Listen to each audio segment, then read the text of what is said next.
The best way to describe the movie is that in its bones, it's an action thriller, suspense movie with a very high violent body count. But in its core, it's a satire. Um, I don't want to sound pretentious, but I think our ambition was to do something in the vein of Doctor Strangelove, or in a more contemporary way, Get Out, where we were making some commentary on what the political moment is, but hopefully Trojan horsed inside something vastly entertaining.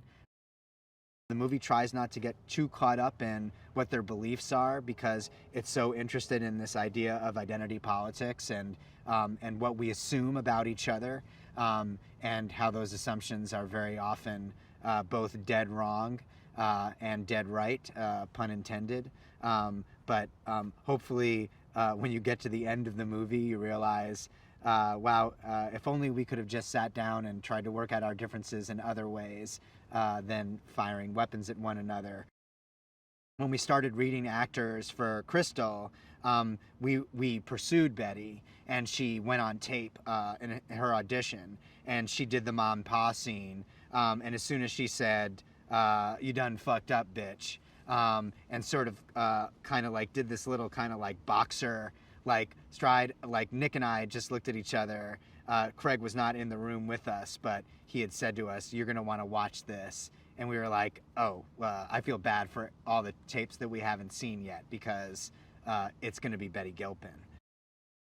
Our intention was to make a movie that everybody could go see, that they could see themselves reflected in these characters, but also understand that it was a very heightened version of these characters. That ultimately, I do think that the movie tries not to take sides, but it's also impossible not to root for the people who are being shot at the entire time. And I think that our broader sense of things have gotten very extreme, and this movie feels like ridiculous on many different levels. But the scariest part of this movie is that, is it that ridiculous? Don't we believe in some things in the conspiracy world that are just as absurd as what we just saw unfold here?